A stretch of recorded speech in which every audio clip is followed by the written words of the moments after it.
It is the kid's innovative mind. It is the kid's ability to critically analyze things. It is the ability of the kids to find a solution. It is the ability of the kids to communicate. It is the ability of the kids to take leadership and find solution to problems.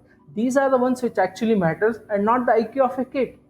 But our education system is still basically dependent on IQ as a model. So if you are going to hire someone based on their marks, then I'm very sorry, you're not going to get right kind of talent. So that's why I'm very happy about the startups and their culture, where they actually don't bother about the marks scored by a kid. Rather, they want to look at a person holistically. And this holistic education is the need of the hour.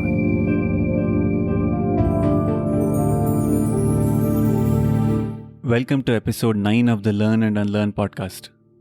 Join me today as I have a conversation with Professor Shankar Belur, career mentor, corporate trainer, and author of the book At the Crossroads: How to Make the Right Choice for a Successful Career.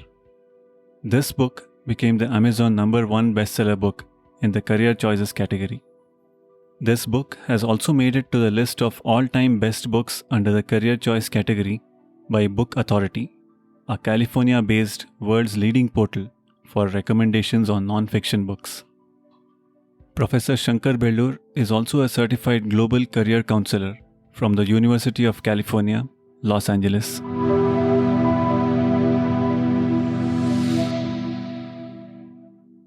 Welcome to the show, sir.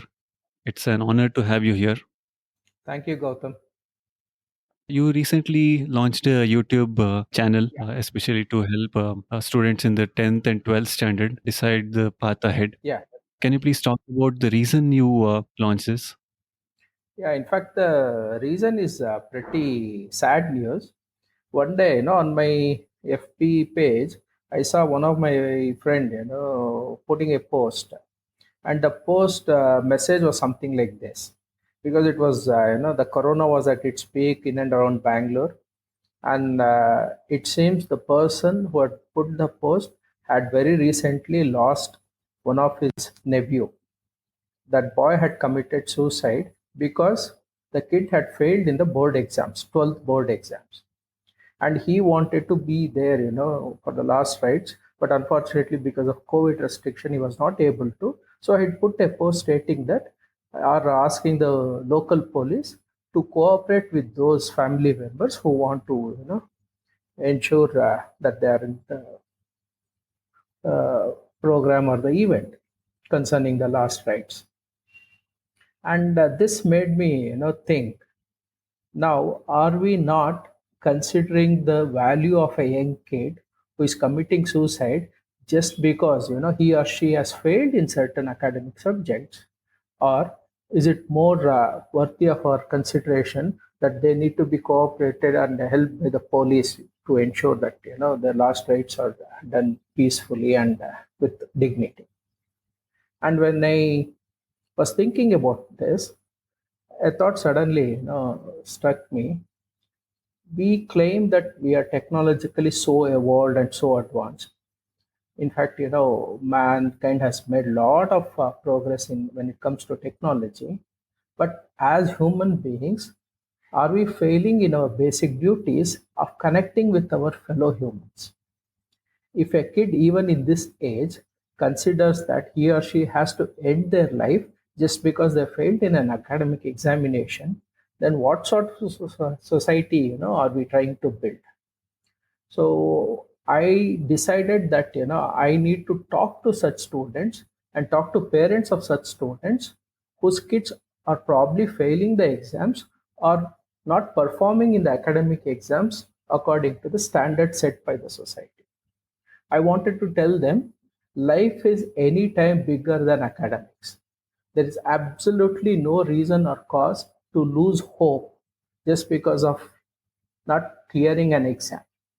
In fact, they need to look at the other ways and also, be hopeful about the future. So I wanted to get across this message to the parents and student community. Therefore, I started my YouTube channel, wherein basically I'm trying to tell the kids in the present age, there are simply so many more options and opportunities available to the student community. And it is not necessarily that they have to do very well in academics to kickstart their career. In fact, there are many opportunities which are based only on talent. If you have a talent for a particular domain, if you have the required skills, then certainly you can have a very successful career based on that. It only requires grit and determination and hard work from the kid. So therefore, I started my YouTube channel with this idea. And for my initial few videos, I think till now I have probably made around 8 to 10 videos, and I've got pretty decent response for all these videos. That's a wonderful initiative, sir. And I really wish you all the best in this. Thanks, Gautam. What do you think should be the role of parents and teachers in enabling children to identify their potential? Yeah. In fact, this particular aspect has gained more importance and significance in recent times. Because unlike our times, we had very few career opportunities and there was not much to choose from.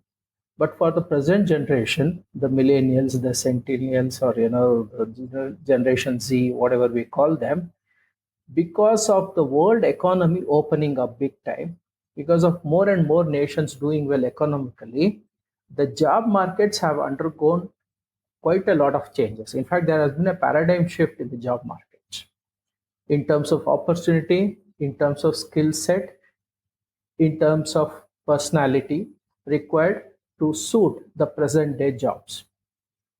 Therefore, it becomes very important both for the teacher community as well as the parents to understand who their kids are in terms of certain parameters.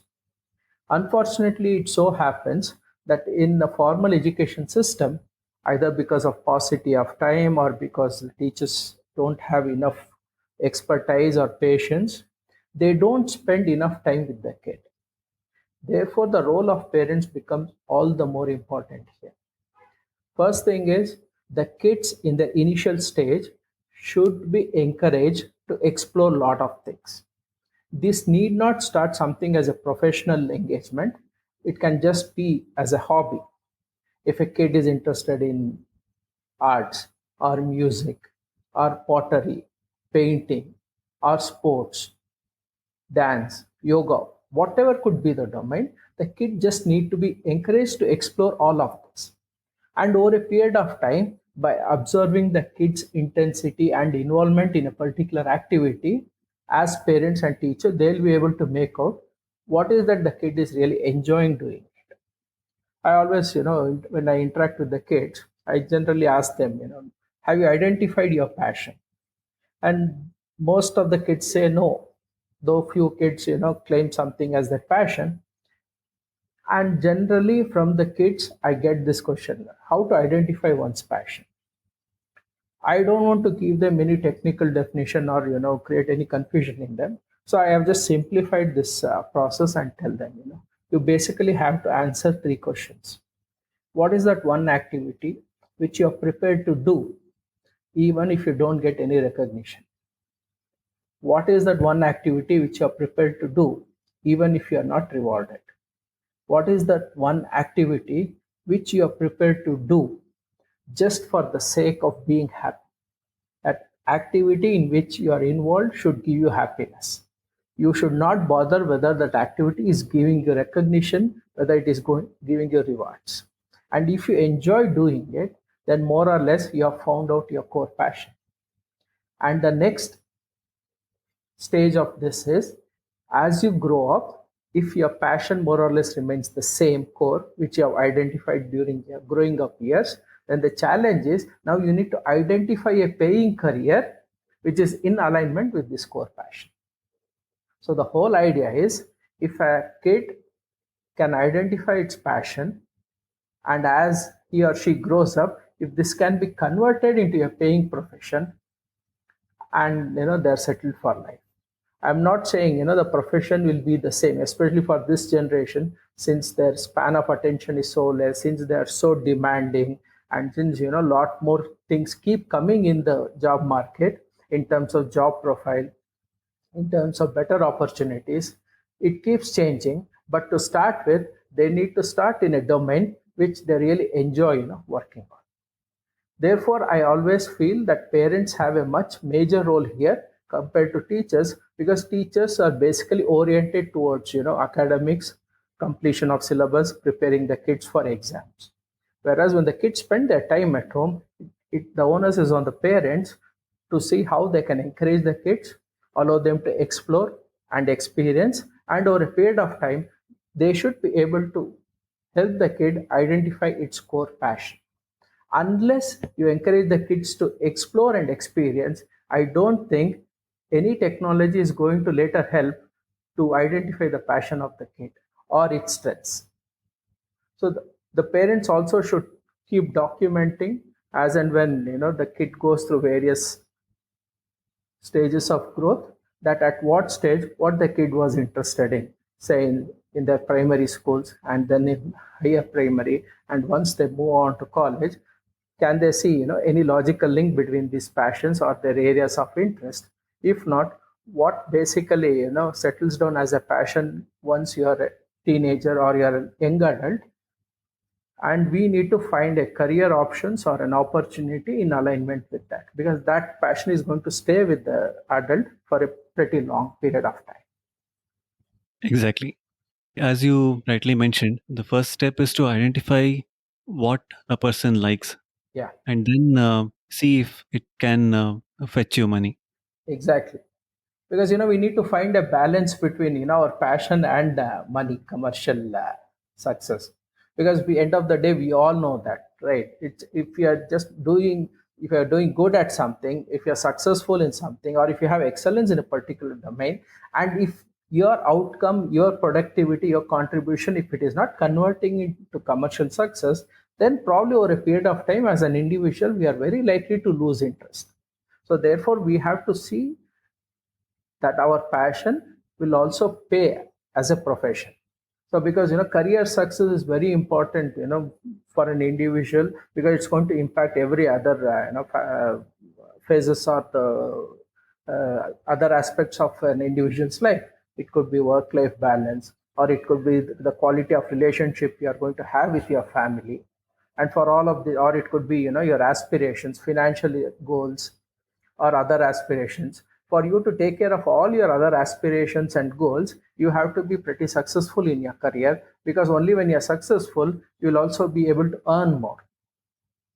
So, therefore, it's pretty important that we see a connect between our passion and the profession, which is going to pay well according to our strengths. And it's also equally important that parents should, or the kid should identify its weakness also, because logically it makes a lot of sense. We need to avoid any career where our weakness would be exploited or our weakness will be exposed. So therefore awareness about the individual in terms of strengths, in terms of interest, in terms of weakness, in terms of our overall personality. Because you take any career for that matter, if that is not in alignment with your personality, or what in our tradition we call it swadharma, if that alignment is not seen, then you can take it from me, you cannot be in that profession or in that career for a long time. You cannot sustain yourself. This happened with me when I started my career. I was only 20-year old. I got a job in Indian Railways. I worked in Indian Railways for 14 years. But the kind of job profile what I had, I was a ticket examiner. I had to penalize passengers without ticket. I had to penalize passengers who used to have luggage more than what they were permitted for. But the kind of mindset and the personality I had, it hardly allowed me to penalize the passengers, thereby impacting my productivity. And I was never able to reach the target given by Indian Railways or my department. So this made them question my competency. And they perfectly had every right to question my competency, because I was not delivering. So therefore, in the Indian Railways itself, I could not sustain myself for very long. After some period of time, I thought, okay, I cannot do this. I'm just not, competent, or I am just not in alignment with the requirement of this particular job or job profile. So I had to look for something else. Then one day I decided, okay, let me move out of it. Though there was a lot of resistance, of quitting a safe and secure central government job, But I had to do it because I had to find my peace of mind. I had to find my cup of tea.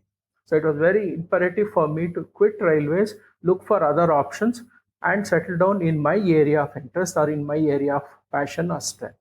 And today, whatever I have been doing, I doing completely voluntarily, I am doing willingly, and I am doing things happily.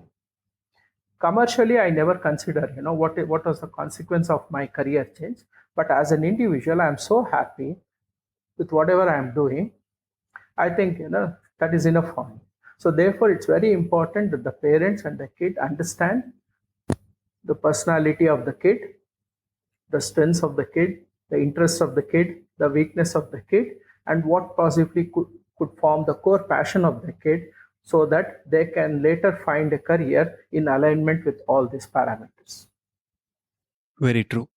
I think it can be summed up as the combination of passion, building the necessary skills, Yeah, and then seeing if those skills have a demand in the market. I exactly. think if we find the right combination like this, the chosen career would definitely be lucrative. Certainly.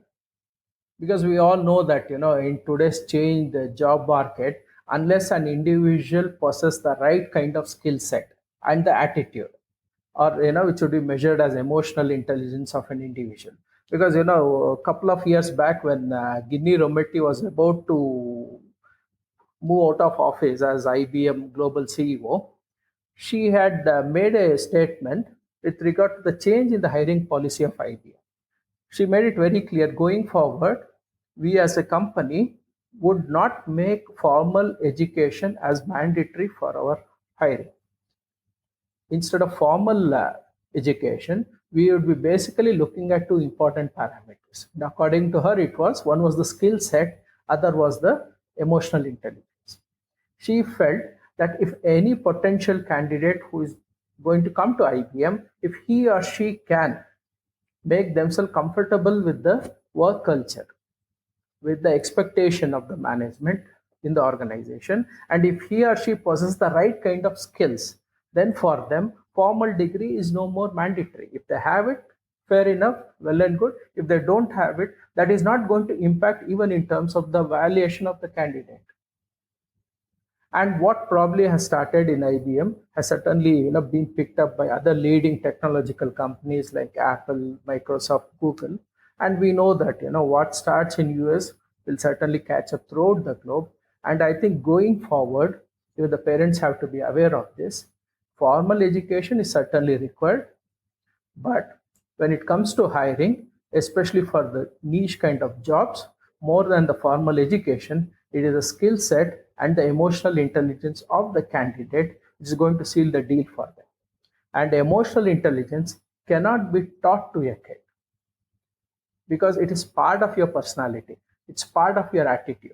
Because I generally believe that once you work on your personality, it will take care of your attitude. And once you take care of your attitude, the behavior of the kid, and thereby the intelligence, emotional intelligence of identifying your own emotions and also identifying the emotions of your counterparty in your conversations, in your interaction, becomes that much more easier. So therefore, end of the day, for anyone to build a sound personality of the kid should also be given certain basic values. And all these values and personality can be honed better at home. Therefore, I see a very major role of parents in honing the skill set, personality, attitude, emotional intelligence of a kid at home. Absolutely. Such holistic education is very much required. Yeah. In fact, when you're talking about holistic education, Gautam, I have written a book. It was released last year. I titled it as At the Crossroads: How to Make the Right Choice for a Successful Career. This book went on to become Amazon #1 bestseller. And as a icing on cake, this was also recognized as one of the all-time best books under career choices category by none other than Book Authority, a San Francisco-based leading portal which curates and recommends nonfiction books released all over the globe. So, in this particular book, At the Crossroads, I have mentioned about holistic education. In fact, for all these years, we have been talking about education, the issues which are plaguing our education system, and why is that we are not being able to change the education system to suit the present requirement or the need of the economy or of the corporate. I remember probably it's more than a decade back, Mr. Narayan Murthy, Infosys founder chairman, he made a statement. And of course, his statement was based on some survey done by an organization. He said almost 90% of the engineering graduates coming out of our institutions are simply not employable. And most of the academicians, they took an offense towards this and said, how can he make such a generic statement? But the reality is what, Mr. Narayan Murthy said. Today, our education system, right from our primary education till higher education, more or less is based on standardization. It's like one question, one correct answer. It doesn't encourage a student to think otherwise. So for the student to get the right answer, whether they understand it in a particular way or not, they just have to learn it by rote. So our whole education system, especially the primary education system, was based on rote learning. If you can just look at the picture, it was all about syllabus, learning by rote, examinations, and the results. It was on these four pillars, the entire education system was built. So thereby encouraging the kids in order to get more marks, because those marks, more or less had a great impact on their future career. So they had to, maximize their outcome. So in this process, learning was the biggest casualty. Neither the teacher nor the student focused on learning. The excitement and fun of learning was simply taken out of our education system. Rather, it was replaced by learning by rote. Whether you understand a concept, I don't care, but you have to learn it, mug it up. And when a question is based on this concept, this is how the question is going to appear, and this should be your answer. So we were producing an army of literates who were not able to think. And today, previously when we were speaking about skills, World Economic Forum conducted a survey, in the corporate world, and based on their inputs and also based on the inputs of certain leading institutions, came out with a list of skills. It has got around 10 to 12 skills, like critical thinking, problem solving, design thinking, communication, leadership, and cognitive flexibility. These are some of the skills which I can recollect from amongst the list. And they said, going forward, unless the students are trained on these skills, they will simply not be employable, nor they can be productive in the corporate world. But unfortunately, in our education system, we don't have this component of skills training at all. We are basically focusing only on the academic orientation. And therefore, what is the biggest casualty of the system is our students were not trained to think innovatively. The so-called lateral thinking or out-of-the-box thinking was not incorporated or embedded in our education system. Therefore, even today, despite so many decades of our independence, we don't have one global product which is a brand and known the world wide over. For example, Tesla of US, such a futuristic company with so many innovative projects, we don't have one such company in India. Or it could be a Ferrari, or it could be a Sony of Japan. We don't have such product companies, which is a global brand from India. And the same Indians, when we go outside, say in Germany or UK or US, we become so innovative that we are coming up with solutions, very innovative solutions to existing problems. It could be Satya Nadella, it could be Sundar Pichai, it was Indra Nooyi. You can take any number of names. But the same Indians, when they stay back in India, are not able to contribute this effectively or this efficiently, Basically, because in the education system, we have not built an ecosystem where we encourage the kids to think. You know what? Even in the post graduation level, I teach these MBA grads in B schools. When I give them a case study, and when I ask them to discuss and come to some conclusion and provide solution to a case, most of them would like to come with the right answer. So they will be looking at clues from me as a faculty. Sir, what possibly could be the solution for this? What is the right answer for this? I tell them there's nothing like right answer. You have to substantiate your solution with facts, with data, with logic. You should be confident enough to say that your model, your solution is going to work for this problem. But since we don't encourage the kids right from the primary education to think out of the box, because I've seen in many schools, when the students keep asking questions to the teachers, I've seen many teachers losing their patience and sending the kids outside the classroom as a form of punishment. So what does the kid now understand? If I question, if I want to know more, then that would be treated as a nuisance and I'll be punished. So we are snubbing the kids' curiosity, because we all know that kids are born natural scientists. They're born curious. So if I cannot ignite that spark of inquisitiveness in them, if I cannot flame it up, then what essentially we are doing as education system is we are just curbing their growth. We are telling them it's only marks which is going to define you. Does the system encourage or approve this? Unfortunately, no. I'm very happy about it now, because most of the organization, I had some issues with so-called established MNCs also, because even today they have this hiring criteria. From 10th standard, there should be some 80% plus, 70% plus, 90% plus. I feel it is ridiculous. Even today in this age and world, when a kid's IQ is not going to help you in finding solutions to your problems.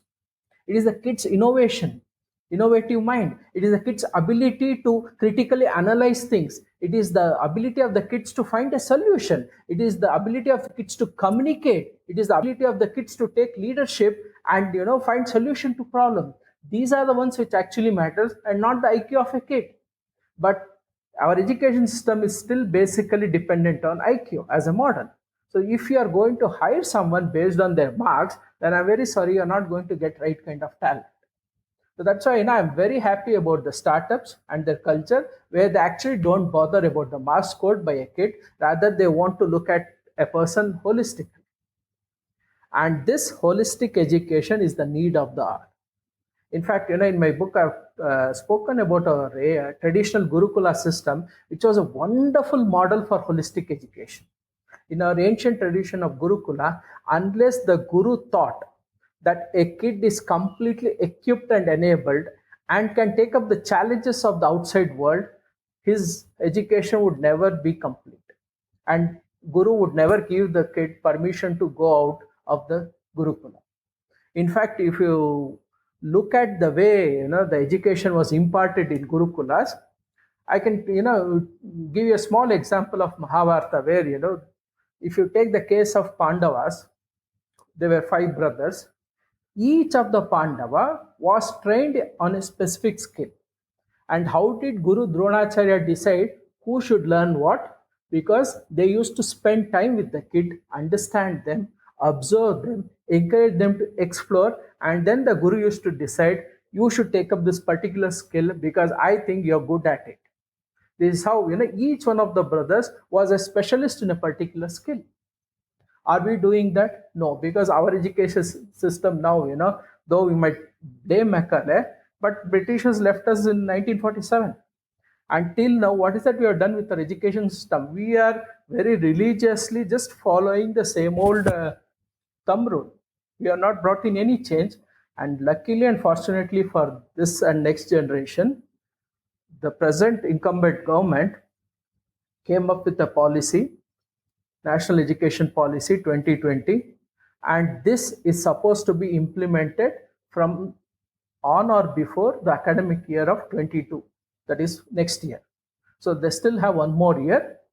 Before that, all school managements and all stakeholders have to come together And for the first time, government has given a policy direction to change our education system to suit the present day requirement, where the holistic education is the key. So the policy is based on that, and hopefully, if all state governments and all stakeholders of education take this seriously as a opportunity of one time and implement the necessary changes, I'm very sure in the next couple of decades we will have lot of innovative companies with lot of world patents and coming up with, on a global scale, with very innovative products and solutions for the existing problems which we are facing at a global level. We can, because this whole NEP is based on holistic education.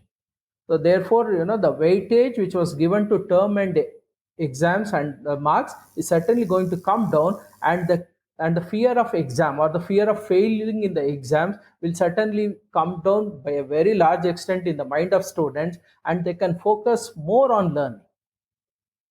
So NEP, I'm banking on NEP that it is going to bring the necessary changes required and equip the present generation of students to face the challenges of the world. Absolutely. And I love this quote from William Butler Yeats, where he says, education is not the filling Exactly. of a Yeah. pail, but the lighting of a fire. You also mentioned that Dronacharya spent time with the Pandavas, understood each person's strengths, and then gave them the training accordingly. But now, probably there'll be situations where the teacher doesn't even remember the names of all the students in the class because of the Yeah, that's right. teacher to student ratio. Because the so-called personal attention is not available to students, and our present system doesn't allow the teachers to spend enough time with the kids to understand them as an individual, what their strengths are, what their weaknesses are. So when you don't understand the kid, then how can you frame anything as a policy or as a teaching procedure to help the kid to realize and understand its potential? The more time you spend with the kid, the more you understand the kid, then you will be in a position to guide them and mentor them towards their success. But unfortunately we don't have that. That is why I feel the parents have a very major role in complementing the efforts of the teachers in ensuring that the kid is understood well objectively and also mentored and coached. If they can't do it themselves, I think probably they should approach professional coaches or mentors, so that the kid would be in a position to accomplish whatever he or she sets out in their life. Right. Are there any other topics or life lessons that you feel should be part of the education system but are not currently? I'm all for it. And in fact, wherever I go to take up teachers training program, I do interact with the teachers and managements and ask them, why is that you can't give, certain things which is mandatory and inevitable for the kid, in terms of their growing up. But as I already said, they always talk about the limitation of time and, the focus on the examinations and syllabus. But as a career mentor, I've seen that there are certain life skills which is absolutely imperative for a kid, and that should be taught to kids.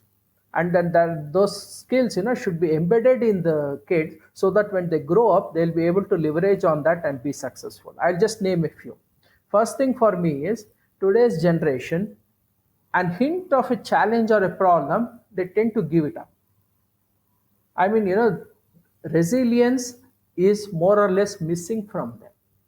They don't know how to bounce back from failures. So I usually tell the kids, it's not a failure, because even in our education system, if the kid doesn't pass an exam, we call, you are failed. You have not failed in a subject, but you are a failure.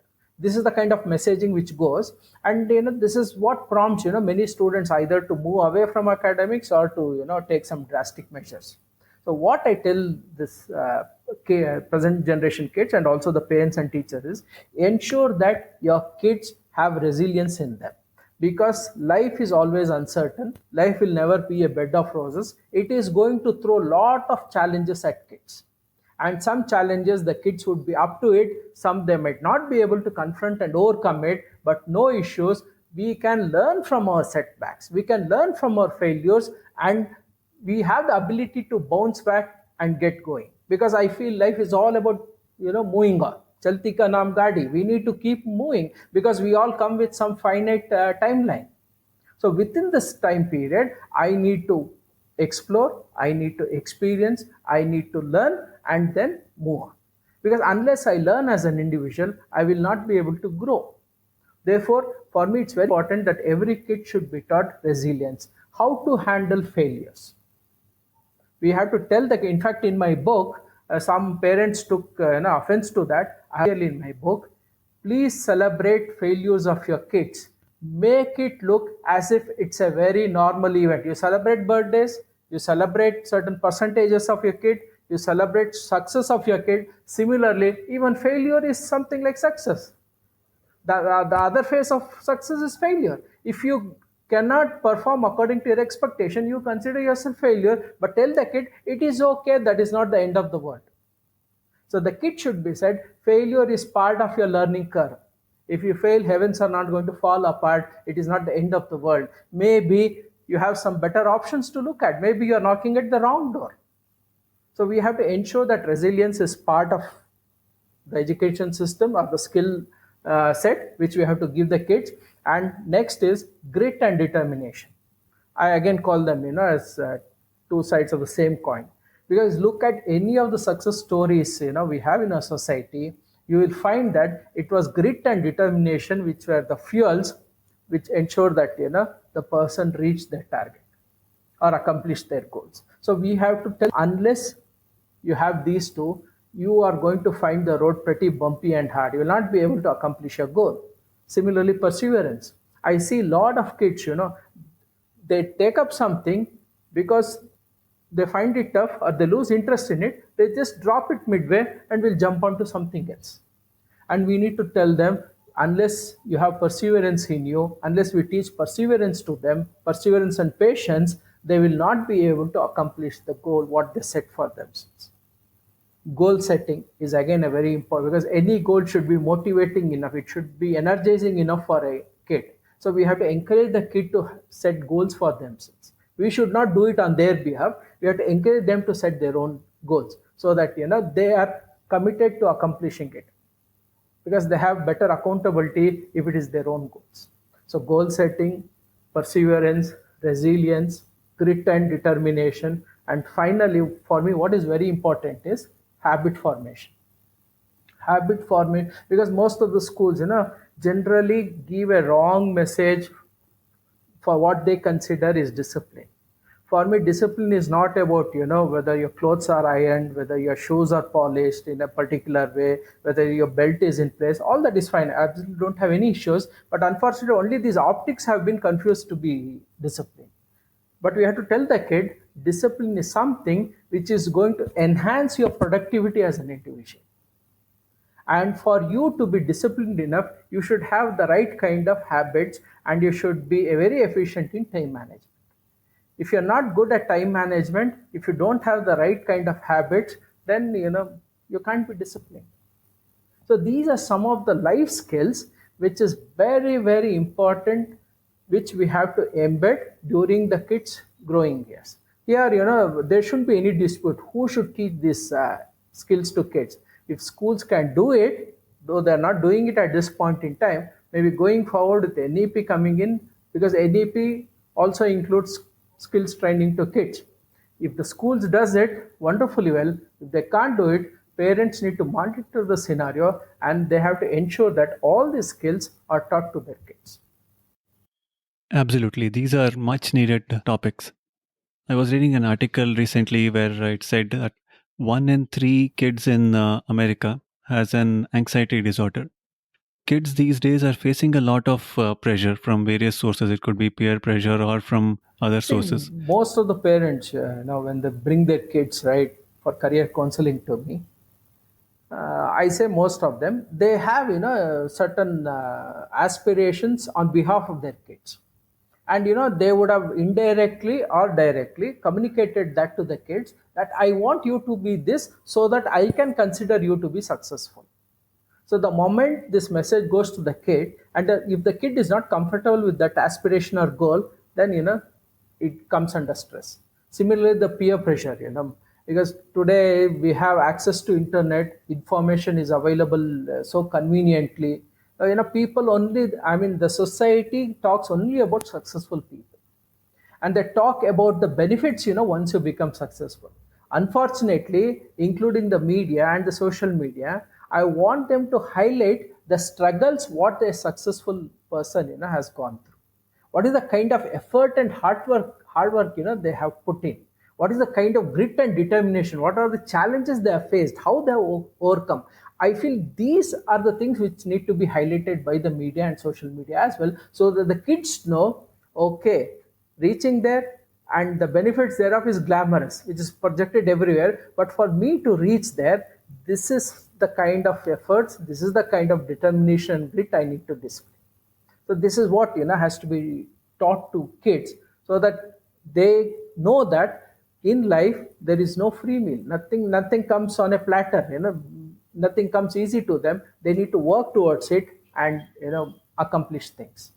If this is what we can train the kids on, either by the school or the parents, I think probably the next generation are going to revolutionize the way this world would be. I certainly believe it will be a much better place for all of us to live. Very true.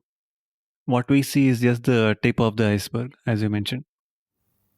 Talking about jobs or careers, I remember reading an article around 8 years back, I guess, saying our children will be doing jobs that don't exist currently. And at that point, it didn't resonate with me. I couldn't fully comprehend. But now, based on the evolution of technology, a lot of new careers that never existed 10 years ago are coming up. So, can you please talk about the emerging Yeah. trends? In fact, in the chapter 9 of my book, I've spoken about this particular topic, the impact of technology on new age careers, the emerging trends. I've quoted, a couple of people at the beginning of the chapter. I just want to recollect one quote. We have an author by name Kathy Davidson. She wrote a book, Now You See It, which was, I think, released in 2018. In that book, she has given a piece of data where she writes 65% of children entering grade school now will end up working in careers that haven't even been invented yet. So I think that sums up the entire scenario. We are basically trying to teach, trying to equip, and trying to coach kids for careers which have still not hit the job market. And there was one more report in World Economic Forum, if I remember it correctly. It said by 2025, at least 48 to 50% of the present job profiles would vanish from the job market. So the whole idea is very simple. Automation is impacting the job market big time. It could be artificial intelligence, machine learning, deep learning kind of thing, your 3D printing, your AR, VR tools, whatever cloud computing, whatever you can think of, all these emerging technologies have certainly made a big dent or impact on the job market. What it essentially means is the involvement of humans in the job is getting reduced. It means any job which is repetitive can be replaced by a machine, or can be done better by machine, because we simply cannot compete. Though machine is our own invention and creation, we can't compete with machine in terms of efficiency and speed. 24 bar 7 they can maintain the same speed and efficiency, which is not possible by humans. So this being the case, any repetitive job, any routine job will certainly be automated. So there are plenty of jobs, say accounting, or a bank clerk, a teller in a bank, or anyone who just enters the data. All these sort of jobs will simply vanish from the job market. Does that mean that the job market is going to shrink? Certainly no. Like how it happened in India in the mid 80s to late 80s, when computers came in, there were a lot of resistance. People were saying that computers are going to take up a lot of human jobs, so it should not be brought in a populous country like India. But because of that far-sighted decision, then today India is a leading global service provider when it comes to IT and ITS sector. Similarly, artificial intelligence, whether you like it or not, is a reality. And see the evolution of artificial intelligence. It started as assisted intelligence, where humans used to make decision, and the decision was being implemented by machine. Then we moved on to augmented intelligence, where we used to take inputs from the machines also. So collectively used to make the decision, and it was getting implemented by machines. We are now moved into autonomous intelligence. For instance, we have this driverless car. I mean, where the decision is also made by the machine, implementation is also made by the machine based on one command or one input from the human. So therefore, what we are seeing here is the involvement of human element is getting lesser and lesser in terms of execution of the job, and the machines are making the bulk of the decisions and also the implementation part of the job. So now the question arises, if this continues, are machines going to replace humans completely? The answer is a firm no.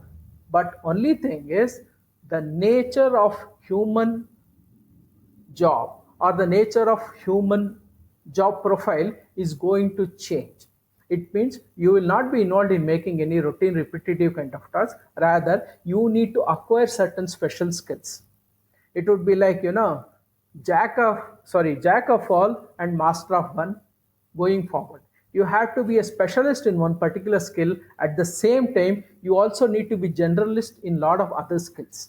This is how the job market is going to shape up. And gig economy has already kicked up. The concept of an individual joining a company or a domain with one particular skill, and continuing with the same skill throughout the career, that is suddenly has been it. That is not the case, because learning, unlearning, relearning is the norm of the day. There is so much changes happening that as an individual, I need to have that cognitive flexibility. I need to show that flexibility in my attitude, where I should be okay with unlearning and new learning. If I'm not okay, if I don't have this kind of mindset, that is why in my previous question I told what are the important parameters on which as a parent or teacher we need to focus is, one is the knowledge, other is the skill set, and third important thing is the personality of the kid. Because I always believe that attitude comes from a personality. So therefore it's very important that a kid or an youngster is trained on all these parameters, so that going forward they can make themselves not just comfortable with the changes, but also be more and more productive. Because we know that organizations never work for charity. For them it means business. So any individual who can be comfortable with the changes and who can make himself or herself productive right from day one, those are the kind of people who would be welcomed on board. So therefore it's imperative that understand the changes, and as I mentioned in the quote, what the future holds for us, it can be anybody's guess. So technical skills is project specific. For one particular project you need a particular skill, and for another project you might not need it. But these functionals are human skills, what I am talking of, like problem solving, leadership, communication, critical analysis. These are some of the skills. These are transferable skills. You need these skills to enhance your productivity for every kind of project. So therefore the kid have to be trained on all of this. And we know that to hone a personality, to groom a personality, it's not a overtime job. You need to be at it for a very long time, so that whatever is taught is practiced by the kid and therefore gets embedded in the kid as part of their personality. So this is what is required, and therefore I feel with the NEP kicking in and parents also becoming more aware, teachers and the school management also have to fine tune their working model to accommodate all of these changes, to ensure that the kids are good in knowledge, good in problem solving. That is the good in understanding of concept and applying the concept to find solutions, and also becoming better and better humans, so that they will find themselves relevant in the changed world. We all say, it's a VUCA world, lot of volatility, uncertainty, and complexity has already set in. In fact, that's how the world is going to be, as we can foresee for next few decades. And therefore, it's inevitable the kids are trained to face these challenges and also overcome this and be productive. Wonderful, sir. This definitely looks like exciting times ahead. Certainly, if you're prepared well, it's certainly exciting. If you don't prepare the kids, then probably it can have quite a negative consequences. Right. Lastly, can you please talk about Career Lab and your plans for the future? Yeah, uh, I am accomplished or a certified career counselor from University of California. After that, I set up my career counseling services. But what I realized after a couple of years is career counseling is a one-time activity where based on the psychometric assessment of the kid, I talk to the kid, talk to the parents, and encourage the kid to explore and help the kid to make the right career choice, and then give them a roadmap, and there ends my interaction with them. But then I thought, especially with this generation, it's not good enough if I just give them some solution at that moment, because lot of changes are happening in the job market. I mean, so many new age careers are coming up. It's a huge list, and now is the time for both the parents and the kids to think of lot of new age careers, right? Formal education, fair enough, even if they don't have it, I can ensure that a kid becomes not just successful but also earns a lot because of the skill or talent and the interest what they possess. That is the kind of wide array of new age careers which has come up in the market. Now the whole idea is, how is that I can stay connected with the kid so that I give them the required awareness, I encourage the kids to explore and then shortlist according to the psychometric assessment, and encourage them to make a decision, and also keep providing them all the relevant information, the trends which is happening in their domain, and what are the kind of skill set they need to keep learning and upgrading themselves with, so that when the day and time comes when they have to kickstart their career, they're all equipped and prepared to be productive from day one. So I realized that this is a long term process. At least it will go over a couple of years. So keeping this in mind, I conceived or I designed this concept of career lab, like any other physics chemist lab where you experiment and come to a solution. Similarly, here also we explore, we experiment a lot of things and finally come to a decision. And I, as a career mentor also, I will ensure that I am there with the kid morally to support and help the kid in accomplishing its goal. So therefore, this idea of career lab, which I found in a couple of leading institutions in the UK and US, I just took few inputs from those labs, the way they function. I customized it to suit Indian requirements, and today I am ready with the model. My only limitation or drawback is I'm actually looking out for few school managements and college managements who can probably associate with me. And in fact, this story was even featured on the Indian Express, who can associate with me so that I can establish a career lab in their campus and help their kids. So any parent, if as an individual, if they're interested in allowing and encouraging their kid to explore the career choice and have a career planning, they can get connected with this career lab. If not, my intention is, if I can establish this in academic institution, I'll be able to reach out to more number of students. And as I pointed out, today we are living in a VUCA world where things are changing so fast that unless someone is there for you to provide all the right kind of information, the updates about the recent trends and what are the new courses which is coming up, because with NEP coming in, what I feel is conventional courses are going to lose their relevance, and liberal arts education is going to set in, and more of all these higher education institutions by the mandate of this policy, in the next 14 to 15 years, they all have to be autonomous and independent institutions. It means they need not be affiliated with any universities. It means they have complete autonomy in designing the course, in designing the pedagogy, the way they conduct the tests and examination, the way they're going to train the students. I mean, as you rightly pointed out, it's a very exciting phase, in academics, provided you make the best use of this policy.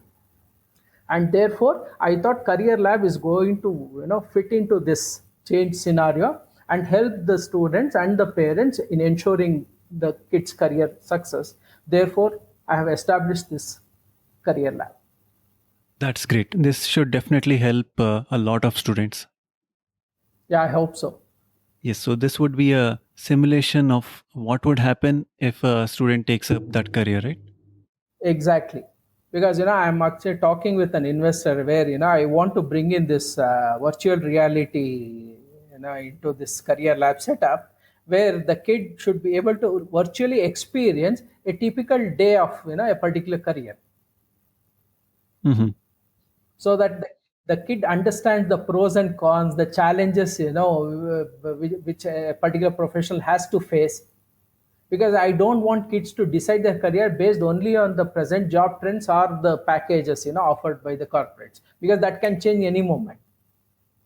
You cannot decide a career based on the likely or the potential, package you're going to get. You have to decide in a very different way. You need to understand yourself better, who you are as an individual, your strengths, your personality, your weakness, what are your career interests, what are your career motivators, and what's your passion. How much do you enjoy doing this kind of job? Because we all know that, if we are not enjoying what we are doing, then over a period of time there'll be a lot of resistance from our end. There'll be grumbling, there'll be complaining, will be cribbing. And over a period of time, this builds a lot of stress in an individual, which we have been seeing. There's so much of attrition in certain sectors, mainly because of the stress, job related stress. And they would quit and, they want to go. In fact, I get a lot of these, young professionals with 2 years, 3 years, 5 years of work experience coming to me and saying, I had enough of this job. I didn't know what was in it. I just did my engineering and took it up, but now I don't want to continue. I just can't, because I'm facing a lot of health issues. I want to move out of it, but not sure what is suitable for me. I get these kind of, clients also for career mentoring. So what I realized is this particular concept of mine, Career Lab, will certainly help the kids over a period of time to understand themselves on all these parameters, then explore and decide their career direction and career destination. So I call the direction as the North Star and the actual career as the North Pole. So you have to understand both your North Star initially and then the North Pole. And then accordingly have a plan. You should at least have, a 10 years of planning. How to go about, progressing, kickstart your career and progressing it. And then once you are in there, again, a lot of changes keeps happening. That's why I say, honing the personality of an individual is very important, because the cognitive flexibility or flexibility in your attitude is very important. Your attitude should be very robust and positive. The more rigidity sets into your personality, the more stress and resistance, you're going to give to the changes. So resistance is only going to create friction and problems for you, both physically as well, mentally, emotionally, and even to your health. So therefore, holistically, we have to educate and create awareness amongst the parents, teachers community, and also in the student community. Therefore, my Career Lab, I sincerely feel, will provide this solution to all the stakeholders. Thank you, sir. This has been an amazing discussion with a lot of priceless insights. Thank you, Gautam. I'm happy that I've been able to add some new insights for the viewers, so that they can keep thinking about it.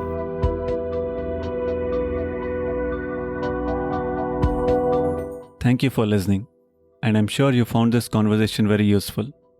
Please share this with parents, teachers, and students that you know. Let's meet in the next episode.